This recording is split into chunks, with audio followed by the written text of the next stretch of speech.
sentía que no podía más. Yo no quería decirle a mis acompañantes. Carmen Garcia was among the hundreds of people who lined up at a free COVID-19 testing event in Maryville on Saturday. She says she arrived at 5 in the morning and waited until nearly 7 at night. Que nadie iba a atreverse a tomar. She says no one should be waiting for 12 to 13 hours inside a car in Arizona's hot temperatures. Hasta el gas se nos terminó. She says their car ran out of gas. Her legs started swelling from sitting down. They had no food, water, or access to a public bathroom. We've tested now 25 million people. The same day, President Trump said in Tulsa that he had asked officials to slow down the testing. When you do testing to that extent, you're going to find more people, you're going to find more cases. So I said to my people, slow the testing down, please. This message struck Carmen. ¿Qué estamos haciendo para merecer esto? Carmen says slowing down testing in her community is impossible because the testing is already almost non-existent. ¿Es justo? A White House official told CNN that the president was joking. It's a huge insult that the president would even suggest that this is a joke. Martin Quesada is an Arizona state senator representing the community of Maryville. He fears such comments from the president end up hurting the people in his community. There were people who were suffering heat exhaustion, who were getting dehydrated. There's people, elderly people that had to leave the line to go home because they needed water. So there were people who were displaying symptoms and they couldn't get a test. So there are people dying. Quesada says he has no confidence that Governor Ducey will address the need for testing in Arizona with President Trump, but still, he remains hopeful. And I hope that he sits the president down and they have a real serious conversation about this and they come up with a plan to address it. As for Carmen, she says she's thankful for having a free test, but she fears not everyone will be willing to wait for as long as she did. Esto es un sacrificio de 13, 14 horas. In Phoenix, I'm Liliana Soto, ABC 15, Arizona. Jose had been cleaning a hardware store in Avondale since the pandemic started. Yo le decía, no vayas, dijo, no, yo tengo que ir. Working 7 days a week, never taking a break until last Sunday, when Jose died of coronavirus. Y fue un shock para mí. Jose was Monica Navarro's husband. She says he wasn't feeling well lately. She was afraid it was COVID-19, but Jose denied it. She says he was fearful of losing his job because earlier that week his manager told them if they missed work, they would get fired. Jose worked for Genesis Janitorial Services, a private contractor. On Sunday, a supervisor at the hardware store sent him home. Fearing he would lose his job, he contacted his manager at Genesis to let her know that he had to go home. This is a screenshot of her response. It reads in part, "Why? Were you coughing or something? Did you at least get to do something around the store?" Instead of asking if there was something they could do for him, she asked if he at least got to clean something, said Monica. Jose went home that Sunday, but collapsed just steps away from his apartment. His older son found him dead later that day. Unemployed, Monica now faces a funeral bill she cannot afford. She now fears losing her home and her children not having access to education. ¿Cuentan con computadora, internet, todo eso? But not having internet or computer is the least of her priorities right now. She first needs to collect the money to say goodbye to her husband. No sé qué voy a hacer. Latinos are among the hardest hit during the pandemic. Lack of resources, not being able to work from home or quarantine themselves, language barriers, fear of losing their jobs. Call your city council members, call your legislators. Senator Martin Quesada represents Monica's district. He says employers and landlords must follow the governor's orders. And if you have any problems with an employer, with a landlord, call my office. If I'm not your legislator, I will refer you to somebody who can help you or to your legislator, and we'll make sure you get the help that you need. For Monica, training managers during the pandemic can help avoid the tragic death of her husband from happening again. In Phoenix, Liliana Soto, ABC 15, Arizona. A hidden neighborhood in West Phoenix. That's where Clara and her 26-year-old daughter have been living for the last 3 years. They never had much, but always enough to get by, until the pandemic took her job and everything else that comes with it. Para mí es muy cansado, muy estresante, de que me la llevo pensando de que a veces voy a poder a completar mi renta, a veces no voy a poder a completar lo de mi luz, lo de mi comida. She owes 2 months of rent and electricity bills, something that's taking a toll mentally. Aunque yo esté dormida, siempre estoy pensando cómo le voy a hacer otro día. Her biggest fear? El que me eche para afuera, oiga, y a dónde voy a ir a dar yo con mi niña. A veces me he puesto a pensar ¿qué haría yo en la calle o en el carro con mi criatura? Her daughter is intellectually disabled, has been diagnosed with hydrocephalus, and is bedridden. She's also a dreamer, but Clara says they couldn't afford the application. Both of them are now left without a legal status, so they don't qualify for unemployment or disability benefits. No hay un día de Dios que yo no llore. Siempre le clamo a Dios por tener una vida mejor. She prays for a life where she won't feel ignored, where she won't need to live in the shadows. She hopes her story can get to any government official so they won't forget the undocumented are also part of the community. Lo único que le pido a Dios es que les toque su corazón y que vean la necesidad de las personas. Liliana Soto, ABC 15, Arizona. Until the vaccine is widespread and even after, sick patients will continue to rely on hospitals for help. But are there enough resources in underserved communities in the valley? ABC 15 investigator Liliana Soto in South Phoenix tonight, a community disproportionately affected by COVID-19. She finds as far as access goes, not much has changed even during a pandemic. I'm standing in zip code 85041, just out of downtown Phoenix, one of the areas where coronavirus has hit the Latino community the hardest during the pandemic. So we have to ask, where do those who are sick go in case of an emergency? We discovered there's only one small hospital nearby. For years, the community has been asking for a hospital in South Phoenix, but the community always hears that there's not enough people out here for a hospital. Petra Falcon is an activist and a long-time South Phoenix resident. One lady went to the hospital that you're talking about at 51st and Baseline. She was sent from there, she was sent to Good Sam. So they can't really handle a whole lot. Only one small hospital in the South Mountain area, a critical situation when, according to ABC 15's data analysis, the zip code 85041 is now one of the top 5 for coronavirus cases in the valley. And it's very, very critical because we are an immigrant community, we are a low-income community, and most people are not going to have access to health care because they don't have a health care plan. So you can imagine, and in times of an urgency, they're going to be running around. Where are they going to be running around looking for a place that will take them? The Valley Wise Health Center says they will take them. Everybody needs the opportunity to have access to good quality health care, no matter who you are, where you come from, what you speak, the color of your skin.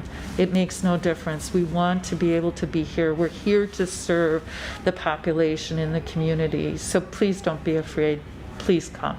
Barbara Harding oversees the newest Valley Wise Health Center on Southern and 35th Avenue, a public clinic helping with COVID-19 patients. It depends on your situation. If something is immediate, like right now, we're going to take you to, the ambulance will take you to the closest facility. Otherwise, we can take you to our hospital on Roosevelt. The clinic offers free testing, a lab on site, pharmacy, and even has its own community pantry. Especially when you don't have insurance and you don't have a place to go. Mary Rose Wilcox, chairwoman of the Valley Wise Health System, says it's critical for the South Phoenix community to know that they're not alone. Even though we can't put you in a hospital immediately, like 5 minutes, we can do it in 20 minutes. So the continuity of care that we can provide is tremendous. And she hopes the information about their services can get to the community quickly. It's constant. It's just constant, people calling and we're trying to get them the care that they need. But for Petra, the biggest challenge is yet to come. And the vaccine, that's going to be very, very critical that people know where they can go. And that people that perhaps even speak Spanish, which is going to be a real, real big issue. In South Phoenix, I'm Liliana Soto, ABC 15, Arizona. Now combine the struggle to get a vaccine with a language barrier. Spanish is the second most spoken language in Arizona, according to the census. So how are we making sure this population is getting the proper information about getting vaccinated and they're getting it in their own language? ABC 15's Liliana Soto was at the State Farm Stadium vaccination site today. She has the latest on that issue.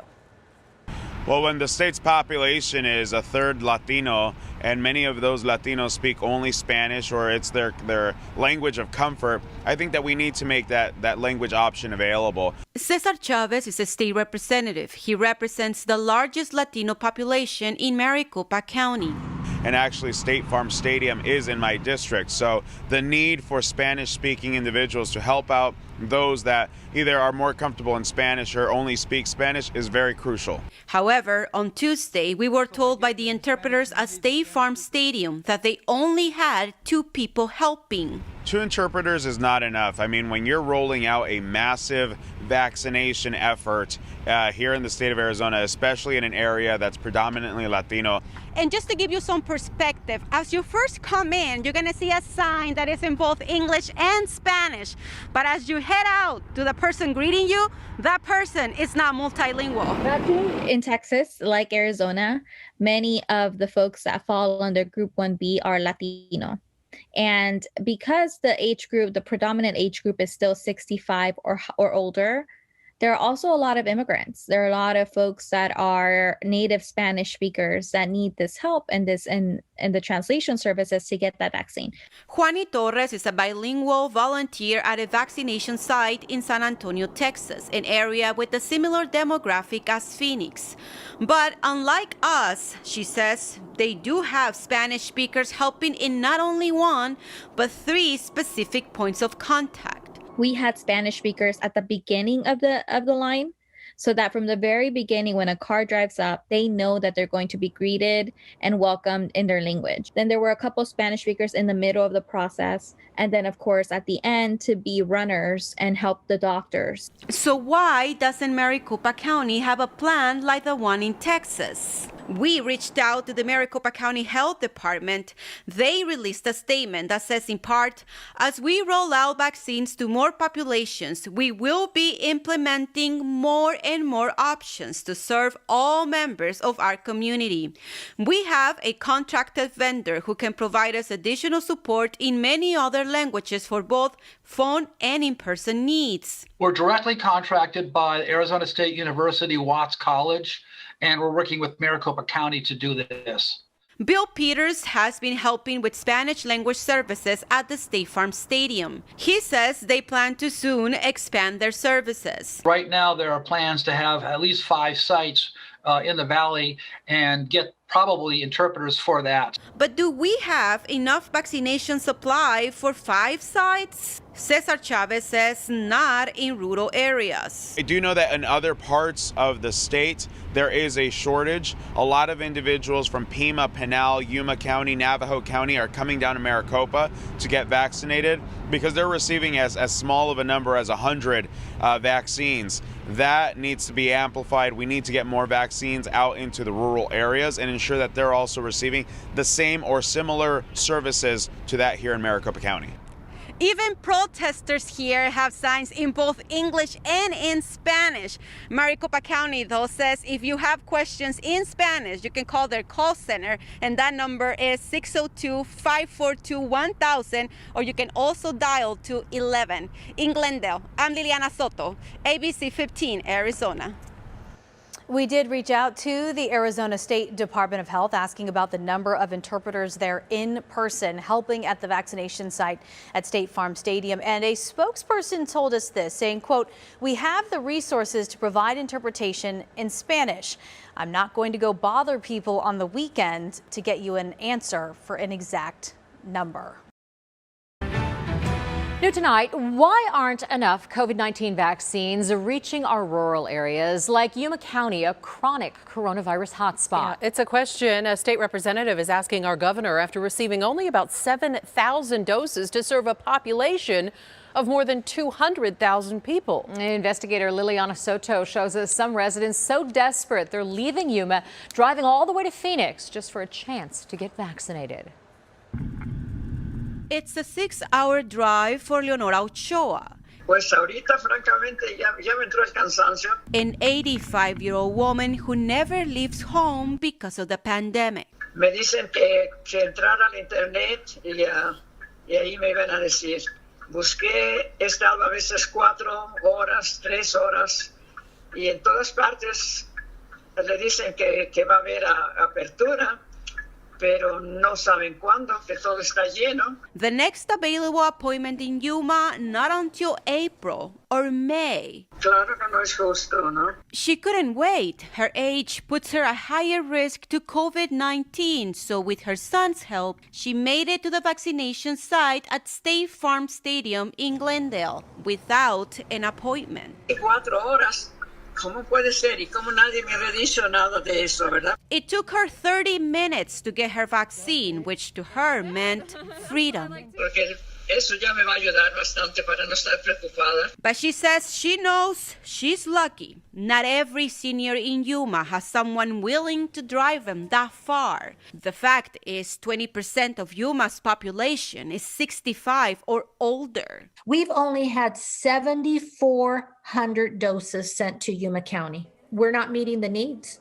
We have a large elderly population. Charlene Fernandez represents Yuma. She says the state government didn't have a plan for her community, so they're now going somewhere else. Senator Otondo and I sent a letter, we just did it Friday night, to the Biden administration, asking him to put us as a priority as soon as they are inaugurated. The county is a hotspot for the virus. They only have one hospital, and their prison has had a large COVID-19 outbreak. But according to Fernandez, there's also an economic drive, a $3 billion industry. We are the leafy green capital of the world, meaning that if you are having salad anywhere, almost all the vegetables that are in that salad came from Yuma County. A county with a large population of agricultural workers. There's over 40,000 of them, 40,000 people. Yuma has the highest infection rate in the state. So why are they not taken care of? Our farm workers have been left behind. Our elderly population has been left behind. And when we see that you can get your vaccine quicker in Maricopa County, we feel left out. We have a waiting list of over 3,000 people that are in the phase 1A, and we need to start the phase 1B. Amanda Aguirre is the director of the Border Health Medical Center in Somerton. She says the only solution is to declare a state of emergency in Yuma County. We are exhausted. Our healthcare system is broken. It's so fragile right now that I don't know how we can sustain it in keeping up with what we're going through right now. Liliana Soto, ABC 15, Arizona.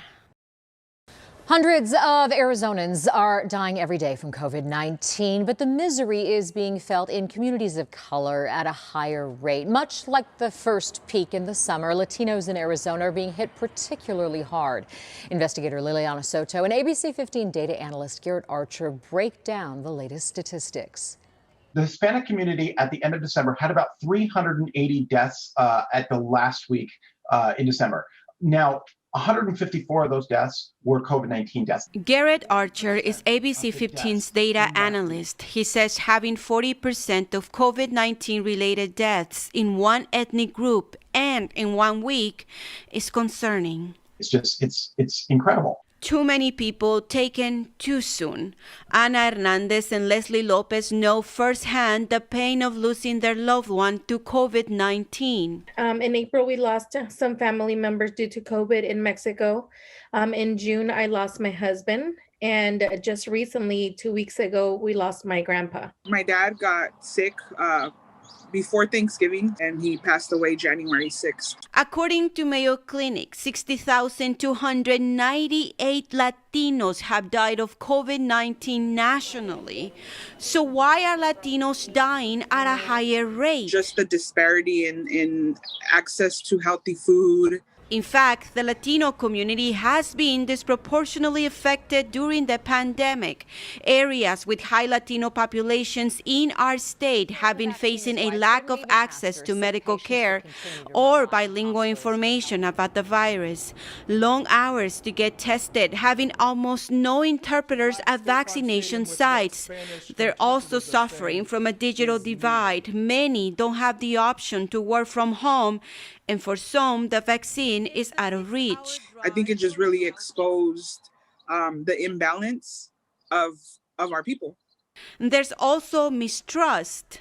I know there's still a lot of people that don't believe in it. They say, oh, it's just like the flu still. But COVID-19 is nothing like the flu. There's been flu outbreaks 2008, 2010, but I never would have thought it would have been to this volume. Azar Dabdu is a funeral worker. He says in 20 years, this is the first time he's seen so many Latinos dying so quickly. How many trips do you usually make to Phoenix? Before it was once a week, and now it's 2 or 3 times a week. He transports Latino immigrants who died of COVID-19 related issues. He takes them from Phoenix hospitals to his funeral home in Tucson, then to their families in their home countries. A lot of families feel hopeless because they're in Mexico or they're in Central America, and unfortunately they don't have any other family here. He says it's a sad situation, tragedies that could have been prevented. It's very important for everybody to keep washing their hands and get tested as frequent as possible. According to Mayo Clinic, we need 70% of the U.S. population vaccinated in order to reach herd immunity. But lack of access to information in their language is leading some Latinos to not want to get vaccinated. A mí sí me da mucho miedo y yo no me quiero arriesgar todavía. Until the vaccine, everybody has taken the vaccine, then everybody's at risk still to end up at a hospital or to end up at a funeral home. Liliana Soto, ABC 15, Arizona. About 700,000 people have gotten vaccinated for COVID-19 in Arizona, according to data released by the Arizona Department of Health Services. But how many of those recipients of the vaccine are white, black, Latino, Asian, Native American? We don't know because unlike New York or the state of Virginia, Arizona has not released that information. And why is that data important? I think it's very important to know who's getting vaccinated, what group of people is getting vaccinated, because that means probably the word is not getting out to those groups, like for example, Hispanic community. Rodrigo San Martin is the CEO for Clínica La Familia. They serve mainly the Latino community. He says having access to data about any racial and ethnic disparities in vaccine distribution would help a great deal. But is that data even available? ABC 15 Arizona has requested that information from the state, but has yet to receive a response. Have you guys gotten any type of email or request from the government to send that data to them? No, every 24 hours we have to do our reporting of who we have vaccinated, but they don't ask about their ethnicity. Arizona has one of the largest Latino populations in the country. According to Mayo Clinic, Latinos and African Americans are dying at an alarming rate from COVID-19. We want everybody to get vaccinated. We're fully staffed. We're ready to vaccinate people. But the supply isn't enough. Clínica La Familia says they have received about 2,000 shots, so they have a waiting list. We're doing our best, and the only thing we ask for is just vaccines. Still, San Martin says they're welcoming everyone who's an essential worker to sign up and get vaccinated. Anybody who helps the country to move is considered an essential worker. He says they're ready to help the state to vaccinate more people and to track vaccination rate by demographics, assuring immigration status is not part of this data. Exactly. There's no questions about it. Everybody can get it. New tonight, state data reveals many communities with more people of color and poorer neighborhoods are being left behind when it comes to getting the COVID-19 vaccine. For people in Maryvale, it feels like a repeat of this summer when people there had to wait in line for up to 10 hours just to be tested. Now, though, a community clinic is trying to get shots to those being left behind by the state. Investigator Liliana Soto taking a closer look at what's being done to help a community that continues to struggle in this pandemic. We're sitting right here in Maryvale. This is one of the places where COVID has hit the hardest in the entire country. Janie Pearl Starks works at Mountain Park Health Center, a nonprofit now offering the vaccine to their patients and the general public. When people get here, they're crying, they're in tears. They've said, I've been trying to get this vaccine for weeks.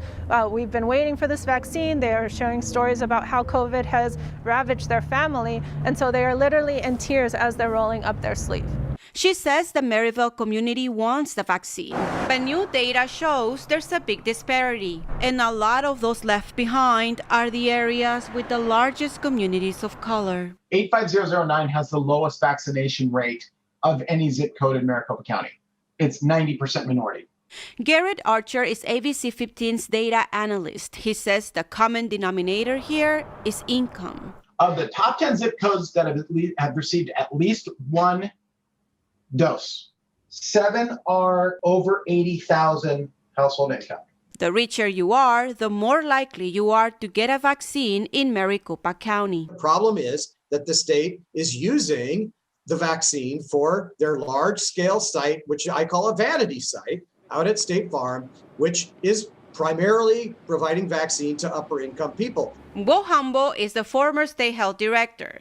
He says the online appointment registration system is causing unequal access to the vaccine. That could be fixed with a system in which everyone puts in their data and information, and there's a random selection of folks so that it equalizes the opportunity for people to get the vaccine, no matter what their income is, no matter how flexible their job is, no matter how good their computer is or their broadband is. Those same access issues are what Mountain Park Health Center says they've been pointing out to the state for a long time now. So as soon as they got the vaccine, they made access to appointments available to everyone. For family members who don't have cars, who can't do the drive-through, who can't get all there, who can't take time off work, who don't have the internet, who can't press refresh, who don't speak English, like all these barriers, for us it's just call a phone number and someone's going to pick up in your language. It's just been kind of a history that Phoenix has of institutional racism. Is anybody actually talking about it? And I'm sure if somebody from North Phoenix or Scottsdale or Paradise Valley had to come to South Phoenix for their shots, they would be screaming. Manuel Torres is a former sociology professor. He says his 75-year-old friend could not get the shot at State Farm. It's almost impossible. Like my friend, he's pretty well educated, but all he has is a cell phone, and so he could not get in at all. We do not know what the plan is for the equitable distribution of the vaccine. According to state data, only 8% of eligible Latinos has gotten the shot in comparison to 50% of white individuals. So how concerning are these numbers when you see the disparity? These are extremely concerning because, again, your zip code, where you work, your ethnicity should not be the determinant of whether you have a healthy outcome. Now, a pandemic is a bad thing, but you shouldn't be disproportionately affected by it because of those kinds of conditions. Dr. Alonso Plauk is the Chief Science Officer at the Robert Wood Johnson Foundation, the nation's largest health philanthropy. We think it is so critical to prioritize how we connect with communities of color, how we do an especially good job of providing information, trust-building activities, so we can get the vaccine distributed, get in the right arms. He says the right arms are those of the people at a higher risk. If you look out in Paradise Valley and Scottsdale, the life expectancy over there is about 85 years old. The life expectancy here or in South Phoenix is about 75 years old. And so there is a big difference that has to do with access to health care. Liliana Soto, ABC 15, Arizona.